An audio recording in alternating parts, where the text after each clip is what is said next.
we get a lot of feedback from patients or staff and saying one of the biggest thing why they come to Rue is the dentist, the quality of the dental work.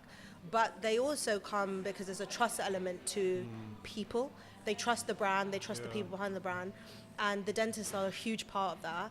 And one of the things that would be nice to show a bit is you as people, but to not just show you, but really speak to you guys and just ask you a few questions about that side, because we tend to talk a lot about your work and teeth.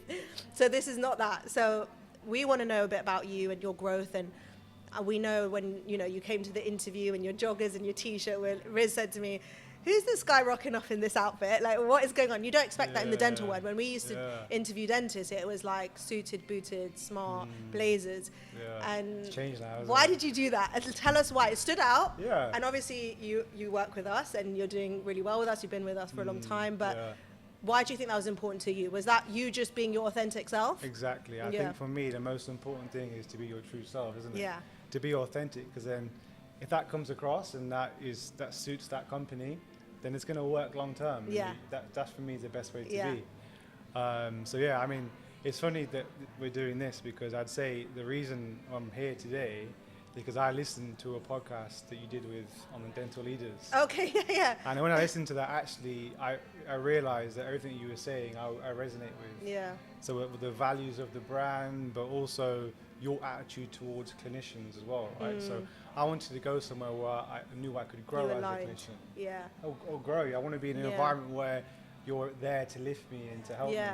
So that's how I ended up here. Yeah. But coming back to your point, for me, just the best advice I could give to myself is always just to be myself. Yeah. And I mean, it worked, right? Yeah. So there you go. Exactly. So. And I think you've always been that. You've been very honest, transparent, and what I look for is that alignment in values.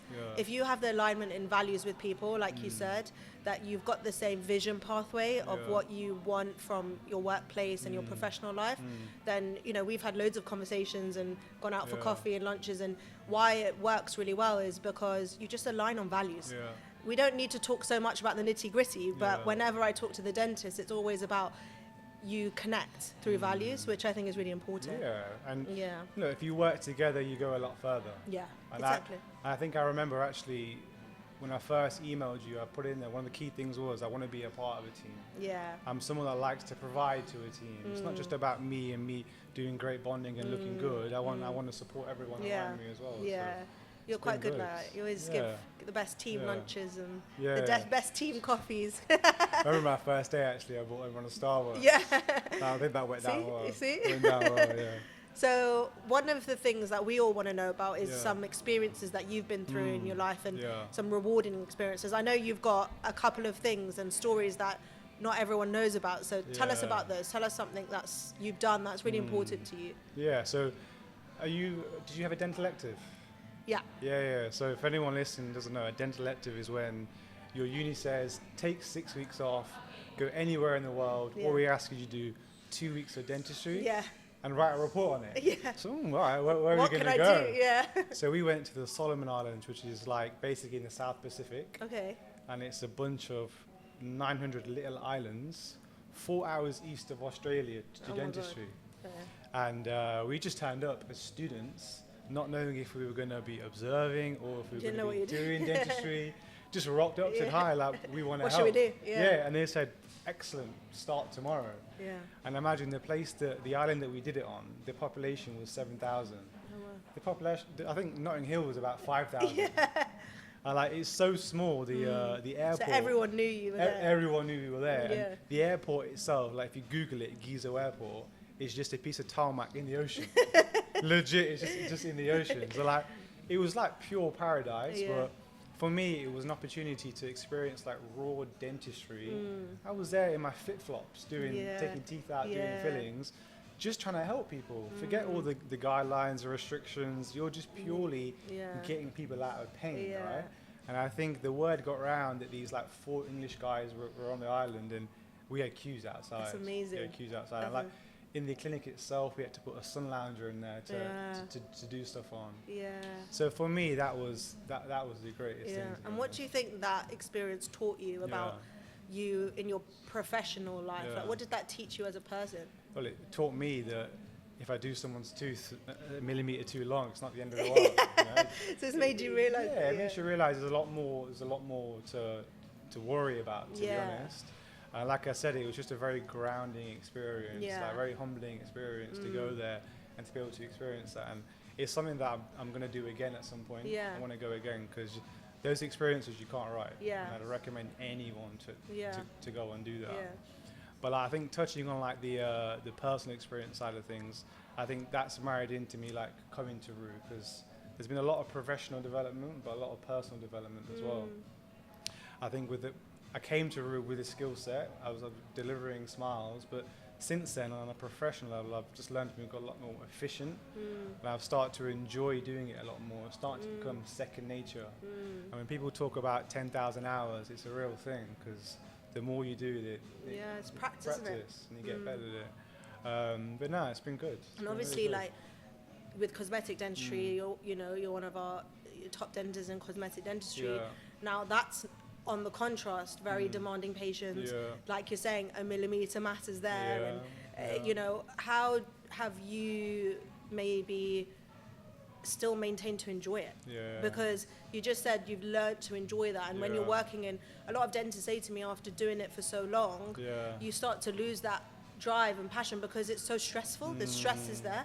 So how do you balance that? Because I can honestly say I've got to the point now where, first of all, you never stop learning.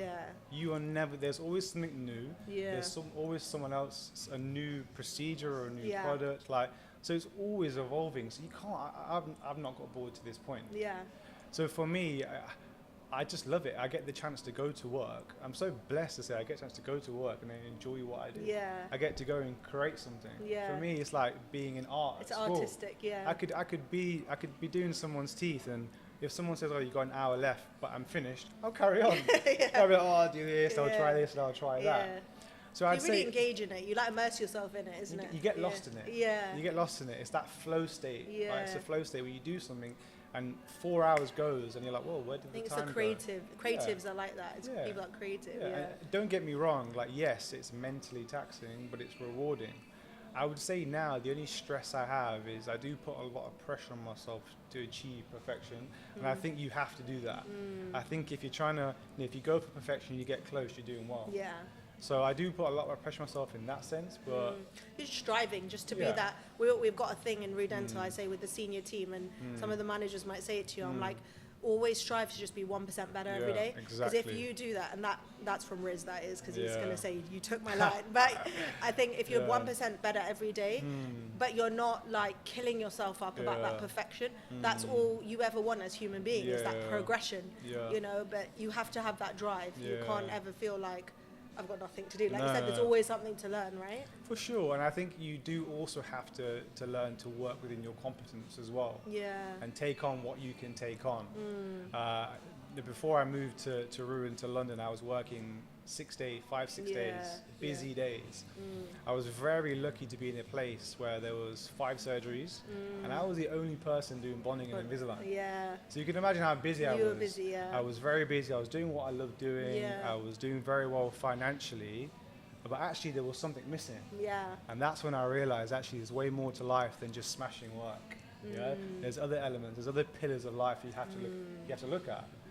So I think for me, I'm happy that I've been through that. I'm proud that I've been through that journey of realizing it's not about that. There's other things. That's a part of it. That's something to consider. But there's other things. There's like connections with people, your family, your health. It's your growth, isn't it, as a person? So is there anything more you would want people to know about, or patients, or even anyone that kind of goes on your page or goes on your profile? Is there something that you would want that you say that stands out to you? Why, what makes you something that's important to you that you want people to know about? The thing about me is I will do whatever it takes to make a patient happy, and sometimes it's a bad thing. Because I'll open tomorrow or next week, and I will do that. Because for me, you go above and beyond. I will go above and beyond. And to me, that's more. You being happy is more important than me getting the right line angle on a central incisor. It is, and that says a lot because I love that stuff. But I'll never forget, I was maybe like 10 years old, and my dad was doing a PowerPoint for work, and it said on there, "Customer is king," with like a crown. I said, "Dad, what does that mean? Like, what do you mean by that?" He was like, Josh, I'm teaching culture at work, and what I'm trying to say is the customer is king. And I don't know why that is stuck with me. Yeah. It's just stuck with me. Yeah. So for now, that before anything, that's what comes first. And it's not, I'll take my own, it's not my ego, it's about you and making sure you're happy with it. Yeah. And that's why if you look at my work, sometimes they're round shapes, sometimes they're square shaped, sometimes they're super white, sometimes it's not so white. You bespoke to what they want. It's just what you want. Yeah. A perfect smile is different to everyone. Yeah. I'm not here just to give you the, it's a personal thing, right? And I believe that when you come to see us, it's not getting your teeth done, it's a life event, isn't it? Yeah. It's a big thing. It's a big thing. So I'd say it's a big thing for people. It takes a lot for them to come. I know some of my family members that have had their teeth with you. They've had all different treatments, but one thing that sticks out what they say about you is that you listen to what they want. So my brother-in-law, for example, he's like, I only went in for this, and Josh was just honest. He didn't tell me like, oh, actually you need all of this. He just listened to what I want, and then just kept listening, and then we got to a nice place. And you know, I think that's a testament to you, that you work together to get the person to where they want to be happy. I just want them to be 100% happy. That's what comes first. I had a patient last week that came to see me. She had composite bonding done last year, her front 6 teeth, and didn't like them.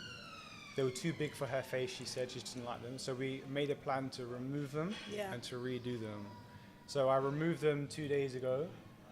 And she rang me today saying, Josh, like, I love my teeth so much. I don't want to have them redone. She goes, I'm so sorry. Like, what am I going to get? I said, look, don't worry about it. This is what it's about. As long as you're happy, The fact that you got to a point now where you love how they look, that's it. That's it. That's all that matters, that you're happy with yourself. So don't worry about it. Like, I'll get the team to call you and to refund you. And if you, in the future, if you do decide you want something done, then I'm here to help you. So that's what comes.